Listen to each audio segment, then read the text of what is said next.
Hello everyone, welcome to keep learning by Swapnil. आइए question देखते हैं। In a simple Atwood machine, two unequal masses m1 and m2 are connected by a string going over a clamp light smooth pulley.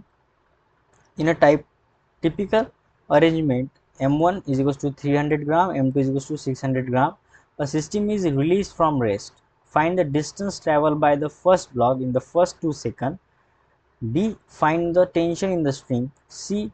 Find the force exerted by the clamp on the pulley. तो इसका diagram निकालेंगे हम सबसे पहले। ठीक है, ये fixed point है, यहाँ पे क्या एक पुली ऐसा लटका हुआ है। पुली से यहाँ पे एक मास है m1, दूसरा मास यहाँ से यहाँ पे लटका हुआ है m2। ठीक है, अब नीचे की तरफ यहाँ पे फोर्स आएगा m2g, यहाँ पर भी एक फोर्स आएगा m1g। स्ट्रिंग सेम है तो यहाँ पे कितना आएगा टेंशन। अब यहाँ पर भी नीचे की तरफ टेंशन, नीचे की तरफ टेंशन, यहाँ पे ऊपर की तरफ जो पुली पे आएगा वो आ जाएगा 2t, जो कि सीलिंग पे फोर्स लगेगा ऐसा 2t। ठीक है, अब हमें मासेस गिवन है, m1 कितना है 300 ग्राम, यानी 300 डिवाइड बाय 1000, ये हो जाएगा केजी में। तो m1 का वैल्यू आ जाएगा 0.0003/10 kg। सिमिलरली m2 कितना है 600 ग्राम, सो ये हो जाएगा 600 डिवाइड बाय 1000, 2 जीरो ऐसे कट जाएगा, 2 3 ज़ा 6, 2 5 ज़ा 10, या फिर हम क्या करेंगे 6/10 ही लिखते हैं, 6/10 kg। ठीक है, यहाँ से जो है इक्वेशन बनेगा। अब मैं मान लेता हूँ कि इस डायरेक्शन में एक्सलेशन होगा, तो नीचे की तरफ आएगा m2 ब्लॉक्स, और यहाँ पे सेम एक्सलेशन यहाँ पे हो जाएगा जो m1 को ऊपर लेके जाएगा। सो इक्वेशन बनते हैं m2g फॉर m2 के लिए minus T is equals to m2a, और दूसरा इक्वेशन बनेगा m1 के लिए, तो वहाँ पे टेंशन डोमिनेट होगा जो ऊपर की तरफ एक्सीलरेट है, T minus m1g is equals to m1 into a. T से टी चला गया, m2g minus m1g is equals to m2a plus m1a। So यहाँ से g कॉमन ले लेते हैं, m2 minus m1, g common, यहाँ पर भी m2 plus m1 a common. सो जो एक्सलेशन होगा वो आ जाएगा m2 minus m1g upon m2 plus m1। ठीक है, इसको सॉल्व करते हैं हम। सो m2 का वैल्यू कितना है, m2 है 6/10। अब यहाँ पे एक बात करते हैं हम, ये जो है ना हमने जो इसको सॉल्व किया वो ऐसे सॉल्व ना करके एक काम कर लेते हैं, इसको मल्टीप्लाई बाय 10⁻³ करते हैं, तो मुझे लगता है आंसर जब हम निकालेंगे तो ईजी होगा। ठीक है, तो ये होगा 300 इंटू 10⁻³ kg। सेम ही है, बस थोड़ा सा यहाँ पे कैलकुलेशन हमारा इजी हो जाएगा। ठीक है, तो नेक्स्ट पेज पे देखते हैं जो एक्सलेशन का वैल्यू आया हमारा वो कितना आया है, m2 minus m1 bracket g upon m2 plus m1। सो m2 कितना है 600 माइनस m1 कितना है 300, और मल्टीप्लाइड बाई, ये कॉमन ले लिया सीधा सीधा -3, g का 10 ही लेते हैं।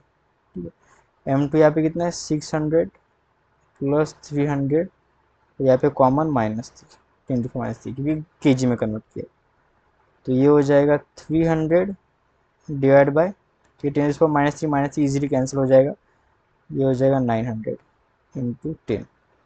तो 0 0 0 0 गया, 3 1 ज़ा 3, 3 3 ज़ा 9, सो 10/3 मीटर पर सेकंड स्क्वायर, या फिर g/3 मीटर पर सेकंड स्क्वायर भी कह सकते हैं। ये तो आ गया एक्सेलरेशन। अब फर्स्ट केस की बात करते हैं। फर्स्ट केस में हमें क्वेश्चन में क्या पूछा कि वो कितना डिस्टेंस चल रहा है। जो m पार्टिकल है ये m1, वो ऊपर की तरफ g/3 एक्सेलरेशन से ऊपर की तरफ तो जा रहा है मीटर पर सेकंड से, इनिशियल उसकी वेलोसिटी कितनी है 0 है, तो कितना डिस्टेंस चलेगा 2 सेकंड बाद, ये पूछा है।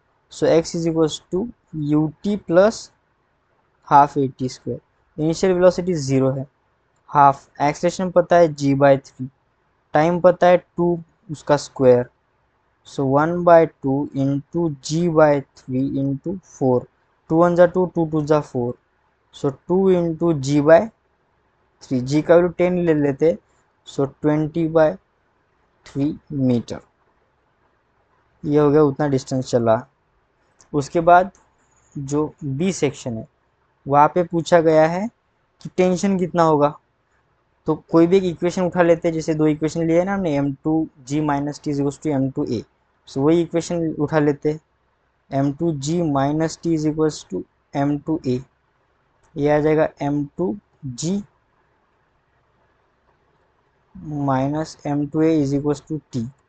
m2 का वैल्यू कितना है 600,